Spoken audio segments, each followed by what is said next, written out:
जब मैं high school में था तो मेरे पापा ने वो प्रोजेक्ट बेसमेंट में शुरू किया था जिसके बारे में वो बात करते थे। उन्होंने कभी बताया नहीं था कि वो प्रोजेक्ट आखिर था क्या। बस इतना ही कि वो बिजनेस के लिए था और नीचे जो भी होता था वो गुप्त रहता था।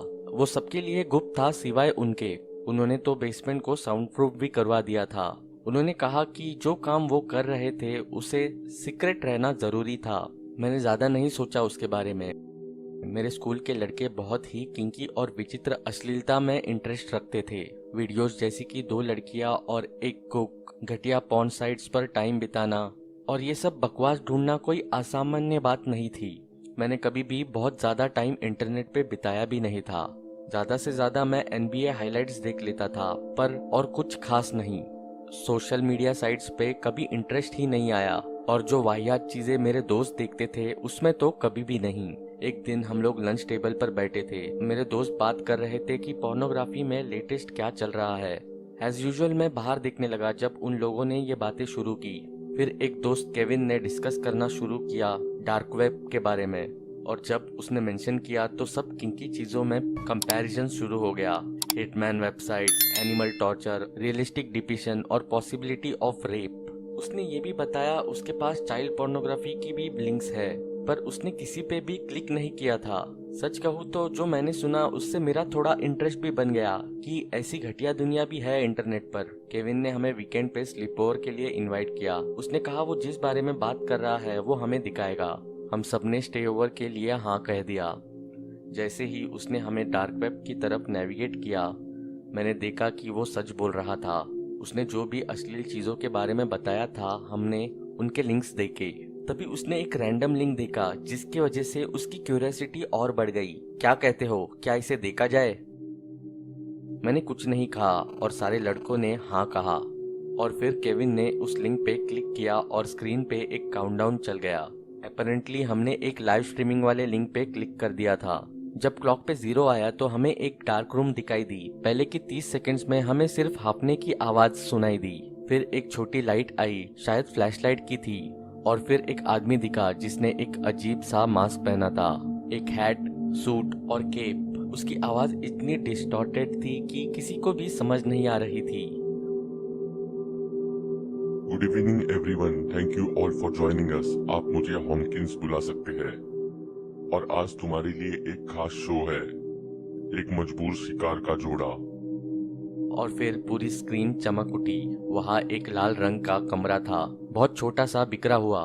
पीछे की दीवार में दो औरतों को वॉल माउंटेड हाथकड़ियों से बंधा हुआ था। दोनों ने कुछ नहीं पहना हुआ था। एक औरत मोटी थी और दूसरी बहुत फिट। वो एक स्टीरियोटिपिकल जेल सा लग रहा था, जैसे हॉरर फिल्म्स में होता है वैसे। पर हमने रियलाइज किया कि ये कोई मूवी नहीं थी। हॉकिंस मोटी वाली औरत के पास पहुंचा। ओ, तुम एक बदसूरत गंदी औरत हो। तुम जैसी बदसूरत औरतों का कोई हक नहीं बनता कि तुम सुंदर औरतों के साथ जियो। फिर उसने दूसरी तरफ सुंदर औरत को देखा। क्या मैंने ठीक कहा? हाँ। उसने कुछ नहीं कहा। मैंने तुम्हारे लिए कुछ स्पेशल प्लान किया है, पर अभी हम बदसूरत औरत के साथ डील करेंगे। मैं और मेरे दोस्त थोड़ा बेचैन हो गए थे कि आगे क्या होने वाला है। बगीचे वाली कैंची। हॉकिंस चिल्लाया। किसी के हाथ स्क्रीन में दिखे और उन्होंने मास्क वाले आदमी को बगीचे वाली कैंची पकड़ा दी और वो धीरे धीरे उस औरत की तरफ रेंगता हुआ पहुंचा। मैं तुम पे तरस खाता। अगर तुम अच्छी दिखती, मुझे शायद ये ना करना पड़ता। फिर एकदम से उसने कैंची ली और उस औरत के ब्रेस्ट को काटने लगा, और वो औरत बहुत जोर से चिल्ला रही थी। मैं और मेरे दोस्त चौंक कर हाफने लगे। एक दोस्त को तो उल्टी भी आ गई। हॉकिंस उस औरत के पैरों की तरफ गया और उन्हें भी काटने की कोशिश की, पर वो थोड़ा सा मुश्किल था क्योंकि उसके लिए एंकल्स बहुत मोटे थे। फिर हॉकिंस ने आराम से बोला, चेन सॉ। उसके अनसीन असिस्टेंट ने उसे चेनसॉ पकड़ाया और मेरा दिल बैठ गया। उसने धीरे से उसके पैर पर वो फेरा और उसकी एड़ियां काट दी, और वो औरत बहुत ज्यादा चिल्लाने लगी और उसकी आंखों से आंसू बह रहे थे। दूसरी औरत भी रोने लगी और उसके आंसू भी बहने लगे। हॉकिंस के मास्क और कपड़े खून के साथ लटपट हो चुके थे। उस औरत के पैरों के बाद हॉकिंस ने उसका पेट काटा और उस औरत की आंतड़ियां बाहर आ गई। मेरा एक दोस्त ये देखते ही बेहोश हो गया। इसका खून बहने दो। और तुम, उसने दूसरी औरत की तरफ मुड़ते हुए कहा। कोड़े।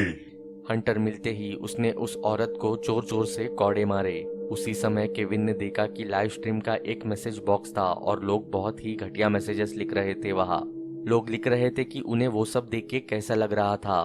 केविन ने भी अपना मैसेज लिखा, क्या बकवास है ये सब, पुलिस को ये सब जल्दी पता लगेगा।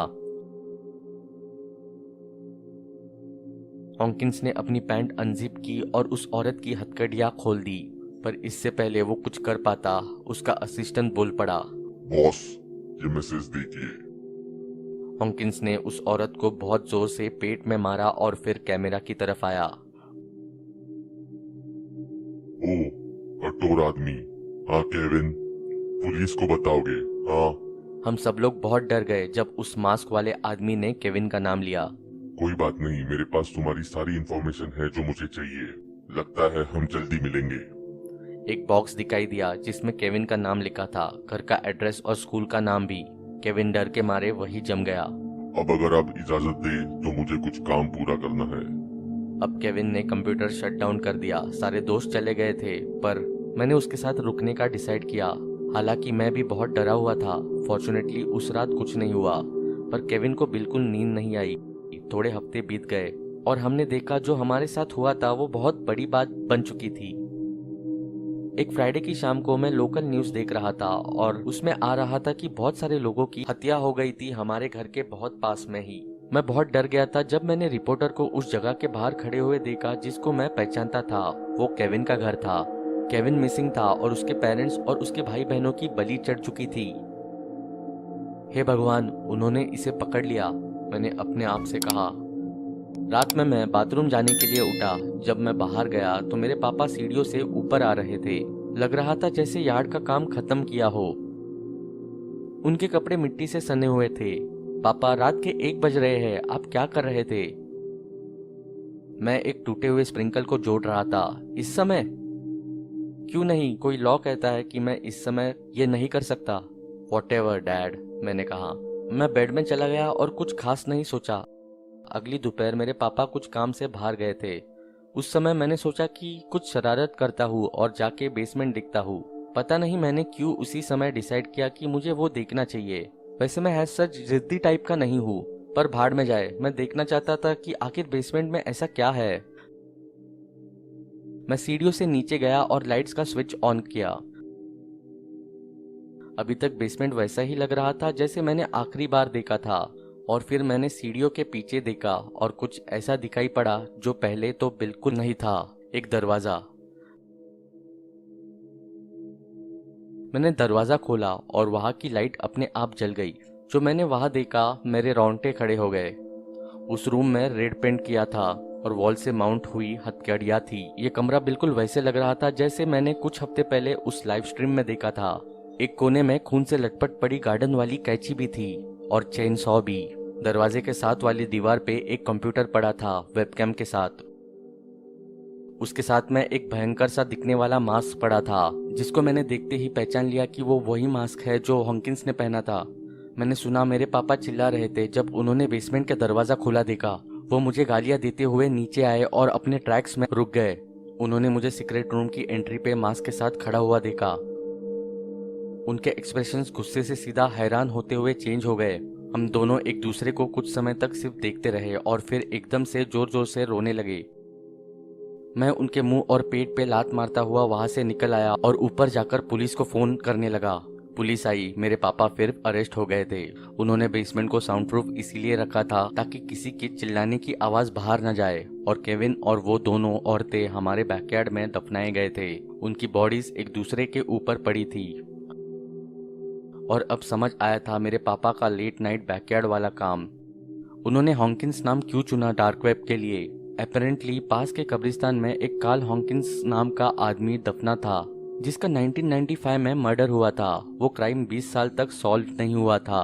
मेरे पापा ने उसका मर्डर भी कन्फेस किया और जब उस वारदात के डीएनए सैंपल्स की जांच हुई तो वो मैच हो गए।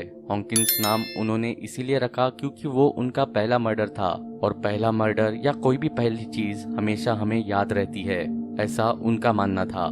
5 साल हो गए हैं उनके अरेस्ट और सजा को। मैं उनसे आज तक एक बार भी मिलने नहीं गया। इवेंचुअली उन्हें डेथ पेनल्टी मिल जाएगी।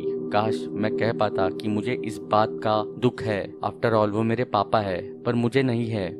मैं विश्वास नहीं कर सकता कि जिस इंसान ने मुझे पाल पोस कर बड़ा किया वो एक राक्षस से भी बदतर था। मैं हमेशा सोचता था कि वो एक आसलून के पक्के रिस्पेक्टेड आदमी थे। ऑब्वियसली ऐसा बिल्कुल भी नहीं है, और मैं बस यही सोचता हूँ कि एक दिन कहीं मैं भी उनकी तरह भयानक राक्षस न बन जाऊँ।